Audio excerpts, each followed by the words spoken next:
مثلاً اسکول کے زمانے میں ہماری ایک سہیلی ناک کو ہمیشہ مذکر بولتی اور ہمیں بہت برا لگتا کہ ہیں یہ کیا بات ہوئی۔ اسے بارہا سمجھایا کہ بہن ناک ہوتا نہیں بلکہ ہوتی ہے، لیکن اس کا یہی اصرار ہوتا کہ نہیں، ناک مذکر ہے اور آنکھ مؤنث ہے۔ شاید اس کا مطلب یہ تھا کہ چونکہ آنکھ ناک ساتھ ساتھ ہوتے ہیں، اس لیے ان میں سے ایک کا مؤنث اور ایک کا مذکر ہونا بہت ضروری ہے۔ حالانکہ ہمارے خیال میں اس سے کوئی فرق نہیں پڑتا تھا، کیونکہ آنکھ ناک کو کون سا شادی کر کے انڈے بچے دینا تھے۔ لیکن نہیں بھائی، وہ اللہ کی بندی جب تک ہمارے ساتھ رہی ایسے ہی بولتی رہی، اور ہمیں یقین ہے کہ اب بھی ایسے ہی بولتی ہوگی۔ خیر، اسکول کا زمانہ ہمارے بچپن کا زمانہ تھا، اس لیے بات آنکھ ناک تک ہی محدود رہی۔ اس زمانے میں اردو بھی آج کے دور کے مقابلے میں بہت بہتر بولی جاتی تھی۔ البتہ کچھ خاندانوں کے اردو بولنے کے اپنے قواعد اور ضوابط تھے، جو اس بات پر منحصر تھے کہ انہوں نے ہندوستان کے کس علاقے سے ہجرت کی ہے۔ جیسا کہ ہمیں شادی کے بعد پتہ چلا کہ دہی ہوتی ہے اور پلاؤ بھی ہوتی ہے، اور اس انکشاف کے ساتھ ہی ہمارے تصور کا مونچھوں والا دہی اور داڑھی والا پلاؤ گھونگھٹ میں شرمانے لگے، کیونکہ ہمارے نکاح کے 2 بولوں کے ساتھ ہی ان کی جنس تبدیل ہو چکی تھی۔ ان کے ہاں میلاد بھی ہوتی تھی، جبکہ ہمارے ہاں میلاد ہوتا تھا۔ کراچی کا بے ہنگم ٹریفک اور اس پہ ہمارے میاں کا انداز، ہم تو دل ہی دل میں آیت الکرسی پڑھتے رہتے۔ گاڑی خریدتے ہی ہمیں یہ اندازہ بھی ہو گیا کہ انسان کے اصول بدلتے دیر نہیں لگتی۔ ہم جو اپنے میاں پہ فخر کرتے تھے کہ اصولوں کے پابند اور قانون پہ عمل کرنے میں اپنا ثانی نہیں رکھتے، اب کبھی کبھی اپنی ماضی کی خوشگمانیوں پہ شرمندہ ہو جاتے ہیں۔ راستے پر جس سڑک پہ گاڑی جاتی اس کو دیکھ کر یہی فرمایا جاتا ہے کہ اس سڑک کو چوڑا کر دینا چاہیے۔ اگر سڑک کے کنارے دکانیں ہیں تو ان کو گرا دینا چاہیے۔ پتھارے اور ٹھیلوں نے اگر جگہ گھیری ہوئی ہے تو انہیں آگ لگا دینی چاہیے کہ قانون شکنی کرتے ہیں، اور اگر سڑک کے دونوں اطراف گھر بنے ہوں تو ان پہ بلڈوزر پھروا دینا چاہیے اور 10-10 فٹ دونوں طرف سے لے کر اس سڑک کو چوڑا کر دینا چاہیے۔ ہم دم سادے ان کے مشورے سنتے رہتے ہیں۔ ہر زیبرا کراسنگ انہیں غلط جگہ پہ بنی لگتی ہے، بلکہ زیبرا کراسنگ کو تو چھوڑے، ان کے خیال میں ہر اوور ہیڈ برج غلط جگہ پر بنا کے اربوں روپیہ ضائع کیا گیا ہے۔ قیوم آباد والا برج water pump F B area میں بنتا، سوراب گوڑ والا پل کورنگی میں بنایا جاتا تو کیا ہی اچھا ہوتا۔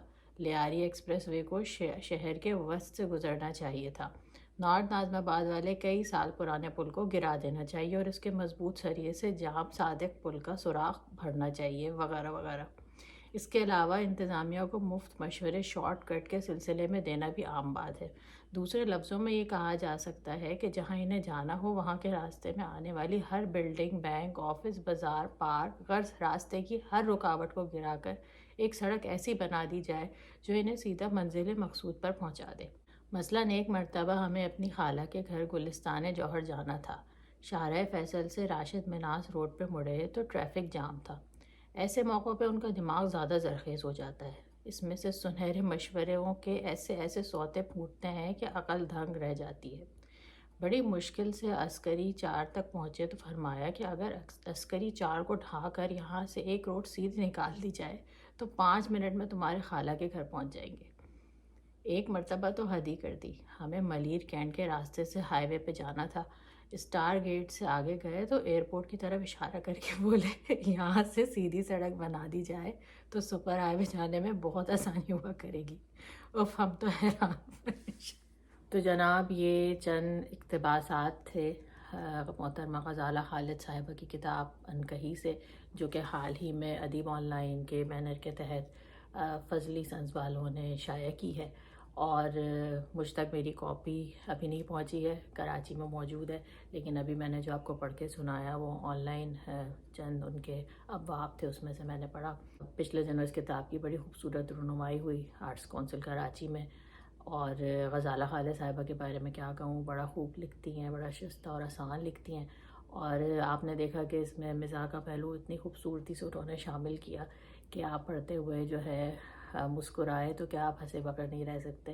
میں نے یہ کتاب پڑھتے ہوئے بڑا انجوائے کیا، اور ساتھ ساتھ کتاب میں بہت ساری اور بھی تحریریں ہیں۔ ان کے حج کا سفر نامہ بھی موجود ہے، جو میرے لیے کافی کشش کا باعث ہے، کیونکہ میں بھی آج کل اس بارے میں لکھ رہی ہوں۔ سنجیدہ تحریروں میں ان کے ٹونک، ان کے والد اور والدہ کی جو سے کہنا چاہیے جائے پیدائش ہے ٹونک، اس کے بارے میں بھی تحریریں ہیں۔ اس کے علاوہ ان کے چچاؤں کے بارے میں، ان کے بچپن کا رمضان، اور بھی بہت کچھ ہے جو کہ آپ کو اس کتاب سے جوڑے رکھے گا۔ تو میں اس کا لنک بھی شیئر کر رہی ہوں، اور ملنے کا پتہ بھی شیئر کر رہی ہوں۔ تو اپنی کاپی ضرور آرڈر کیجیے گا، آپ کو مزہ آئے گا۔ ساتھ ہی ساتھ غزالہ آپ کو بہت بہت مبارکباد اس خوبصورت کتاب کی اشاعت کے لیے، اور لکھتی رہیے اور سلامت رہیے۔